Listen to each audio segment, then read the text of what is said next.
Hey guys, yesterday I recorded the first of the Musician Challenge videos, which I'm very excited about. This one was the 12-hour Musician Instagram Makeover Challenge. Now, a lot of you guys are using Instagram to promote yourself, and if you are, I feel like this next clip will hopefully bring you some value and raise a couple of questions about how you're promoting yourself and how you can improve what you're doing moving forward. So thanks for tuning in. Don't forget to like and subscribe.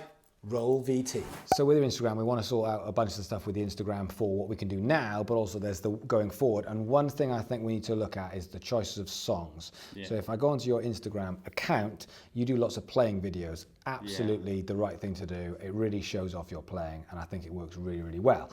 But then it's a case of what songs would fit. And so if you're thinking about Instagram, what happens is people are going to be scrolling through their feed, not your time feed, but their own feed. Yeah. And you're going to pop up as one of 200 tracks. In doing so, they're going to listen to you for 5 to 10 seconds. At that moment, you've got to capture them instantly. They're not going to be waiting around. And what they want is something really, really simple. They want to see it, they want to hear it, they want to go, oh, Jordan's sounding sick today. And then they moved on and it's in their memory. We're not trying to do something which is going to be crazy. We're not trying to play something that they haven't heard them or educate them. We're just going to get them to go, oh, that's really, really great, and you're in their mind. Yeah. So the choices of songs that you pick are now crucial. You are now a DJ as well as a bass player, because you pick the right song, you win. You pick the wrong song and people are forgettable or they won't care. So effectively, it's got to be instant, it's got to be quick. And even though you've got a minute's worth of video, you've actually only got about 10 to 15 seconds to really draw people in. Okay. So some examples of that, if we go onto Spotify, did a little playlist. If you think about bass for straight in, I know he's not flavor of the month, but Michael Jackson, Get on the Floor. Mm-hmm. All of a sudden, you're there playing that groove. It's like, oh, that sounds sick straight away. Also, the other thing as well, people always go, oh, we want to do Stevie Wonder tracks when you're a bass player. Mm-hmm. I think one thing we need to say here as well is with Instagram, it depends on your style and what you're trying to do. You're a bass player trying to promote yourself as a bass player who can play. Yeah. And so funk is a really great way to show off your chops, show off your feel, show off your groove, show off that you've got a good technique. So funk works for you. Yeah. Whereas you doing, just an 8th note rock groove, bit pointless. Yeah. It's not saying you can't do it or you don't like it, but funk does work for you. Yeah. And so people will go, well, Stevie Wonder. It's like, you can get it so wrong with Stevie Wonder. If all of a sudden you just go, Superstition, everyone goes, oh, no, God, no, please no.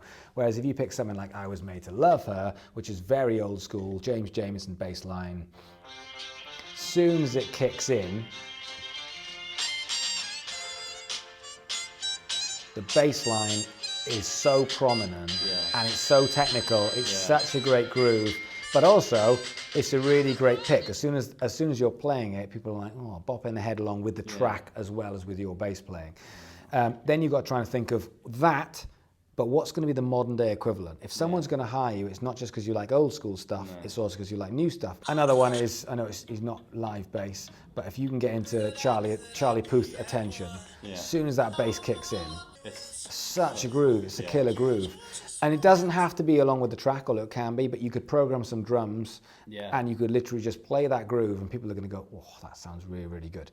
So you're not trying to get the gig instantly, you're trying to do enough so that people hear it and go, oh, that's really good. If they've got a gig in their head, they're going to think about you, but even if it's later on down the line, you're always going to just be at the back of their mind, and your Instagram then is doing the same thing. Don't forget about me.